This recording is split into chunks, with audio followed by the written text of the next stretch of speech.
আমাদের একমাত্র দাবি এখন জাতীয়করণ। মাধ্যমিক শিক্ষক জাতীয়করণের লক্ষ্যে প্রেস ক্লাবের সামনে থেকে সচিবালয় ঘেরাওয়ের উদ্দেশ্যে তারা বিক্ষোভ মিছিল নিয়ে এগিয়ে যাচ্ছিলেন। এমন অবস্থায় কিন্তু আমরা দেখতে পাচ্ছি যে পুলিশের একটি বিশাল ব্যারিকেড এবং পুলিশের ব্যারিকেডের অভিমুখেই কিন্তু তারা দাঁড়িয়ে রয়েছেন মাধ্যমিক শিক্ষকরা, এবং তারা যেটি দাবি করছেন যে এমপিও ভুক্ত এবং তাদের যে এমপিও ভুক্ত শিক্ষা রয়েছে সেটি তারা জাতীয়করণের লক্ষ্যেই কিন্তু তাদের সেই দাবি নিয়ে এসেছেন সারা দেশ থেকে মাধ্যমিক শিক্ষকরা। দর্শক যদি একটু দেখানোর চেষ্টা করি দেখবেন যে পুলিশের একটি ব্যারিকেডের মুখে কিন্তু তারা দাঁড়িয়ে রয়েছেন, অর্থাৎ সচিবালয়ের ঠিক সামনেই কিন্তু তারা অবস্থান করছেন এই মুহূর্তে। এবং তাদের যে দাবিগুলো রয়েছে তারা যেমনটি বলছেন যে তাদের যে বাড়ি ভাড়াটি রয়েছে সেটি কিন্তু 54% বাড়াতে হবে, এবং আরও যে দাবিগুলো রয়েছে আমরা একটু কথা বলার চেষ্টা করব। আপনাদের দাবিগুলো যদি একটু বলতেন। আমাদের দাবি 1 নম্বর হচ্ছে জাতীয়করণ।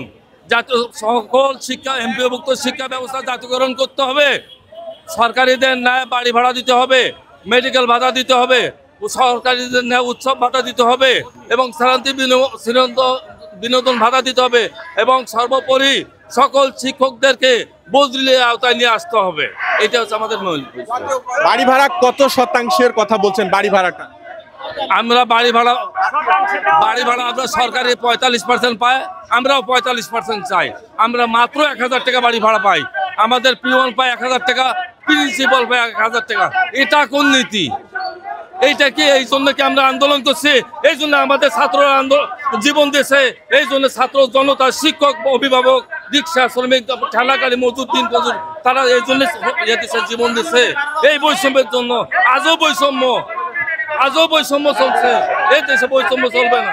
আবু সাইদের বাংলায় বৈষম্যের ঠাঁই হবে না। এটাই হচ্ছে আমাদের আন্দোলন।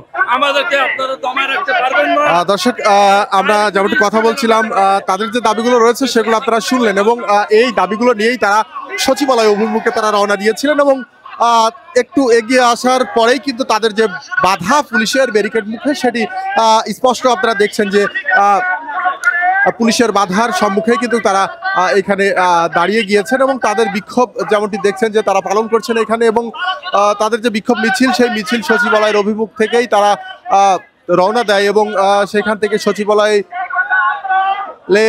যে পার্শ্বে রয়েছে অর্থাৎ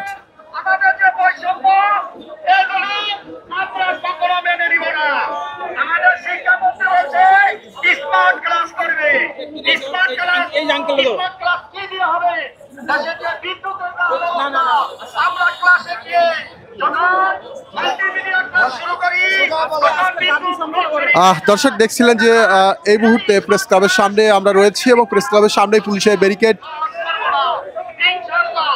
রয়েছে সচিবালয় অভিমুখে মাধ্যমিক শিক্ষা জাতীয়করণের লক্ষ্যে মাধ্যমিক শিক্ষকদের যে বিক্ষোভ সেই বিক্ষোভ থেকে আমরা আপনাদের দেখানোর চেষ্টা করছি। এবং তারা যে কি বলছেন যে এই তাদের প্রতি যে বৈষম্যর করা হচ্ছে তাদের জাতীয়করণটা করতে হবে, এবং তাদের যে কিছু দাবি রয়েছে সেই দাবিগুলো তারা উপস্থাপন করছিলেন। এবং তাদের যে দাবির ভিতরে প্রথম দাবি জাতীয়করণ, এবং দ্বিতীয় দাবিটি যেমনটি রয়েছে তাদের বাড়ি ভাড়া, অর্থাৎ বাড়ি ভাড়া সরকারির যে খাত রয়েছে সেইখানে তাদের 54% বাড়ি ভাড়া বাড়ানোর জন্য তারা দাবি তুলছেন।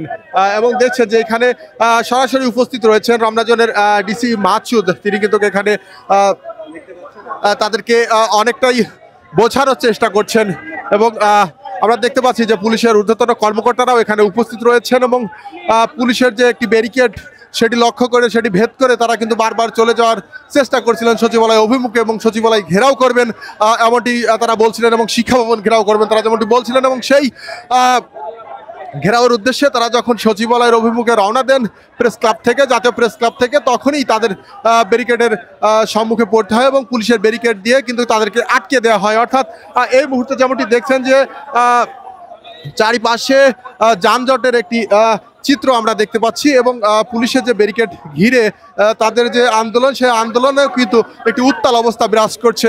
দর্শক যেমনটি দেখছেন যে আমরা সরাসরি আপনাদেরকে দেখানোর চেষ্টা করছি। একটু কথা বলবো, আপনাদের দাবিগুলো একটু বলবেন, আর কয়টা দাবি রয়েছে? আমাদের এমপিওভুক্ত শিক্ষকদের এখন একমাত্র দাবি জাতীয়করণ। জাতীয়করণের মধ্য দিয়ে আমাদের বিরুদ্ধে যে প্রহসন হয়েছে এই প্রহসনের মুক্তি আমরা লাভ করতে পারবো। শুধু জাতীয়করণের মধ্য দিয়ে। আমাদের আমাদের একমাত্র দাবি এখন জাতীয়করণ, কারণ আমরা যারা এনপিআরসির মাধ্যমে নিয়োগ পেয়েছি তারা বিসিএস এর আদলে পরীক্ষা দিতে হয়েছে, কিন্তু আমরা আমাদের বেতন মাত্র 12,500 টাকা, সেখান থেকে 10% কর্তন করা হয়। আমরা না দিব বাড়ি ভাড়া, না দিব বউকে খাওয়াবো, না মা বাবাকে খাওয়াবো। আমরা আমাদের আজকে পিঠ দেওয়ালে ঠেকে গেছে, আমাদের আত্মহত্যা করা ছাড়া উপায় নেই।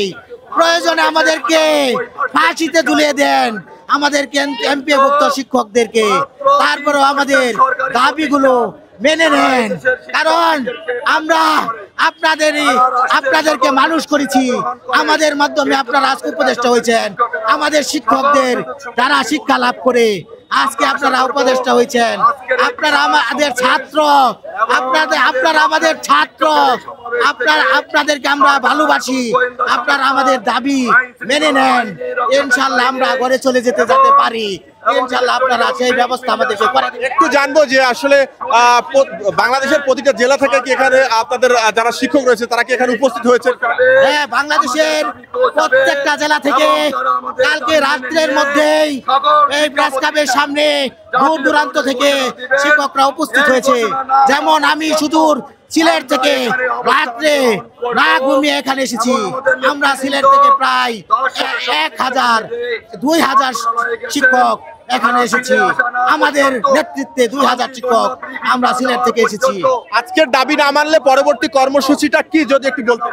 আজকে আমাদের প্রতিনিধি দল 10 সদস্যের প্রতিনিধি দল মন্ত্রণালয়ে, তারা সচিবালয়ে আছে, তারা কর্মকর্তাদের সাথে কথা বলছে।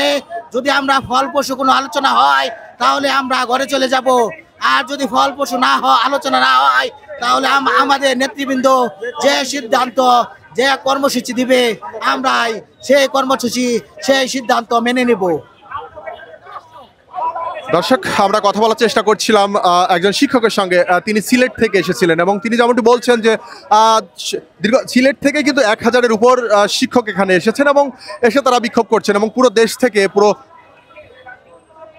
দেশের 64 জেলা থেকে কিন্তু শিক্ষক এসেছেন এবং তাদের যে দাবিগুলো রয়েছে এবং তারা যেমনটি বলছিলেন যে 10 সদস্যের একটি প্রতিনিধি দল কিন্তু সচিবালয়ে গিয়েছেন এবং সচিবালয় গিয়ে তাদের 10 সদস্যের যে প্রতিনিধি দল গিয়েছেন তাদের সঙ্গে কিন্তু এই মুহূর্তে সচিবালয়ে একটি মিটিং চলছেন এবং সেই মিটিংয়ের পরবর্তী সময়েই তাদের যদি দাবিগুলো মেনে না নেওয়া হয় তাহলে তারা কঠোর থেকে কঠোরতম কর্মসূচিতে যাবেন এমনটি কিন্তু বলছিলেন। দর্শক, দেখছেন যে সচিবালয়ের সামনেই কিন্তু উত্তাল অবস্থা বিরাজ করছে শিক্ষকদের যে বিক্ষোভ রয়েছে সেই বিক্ষোভকে ঘিরে।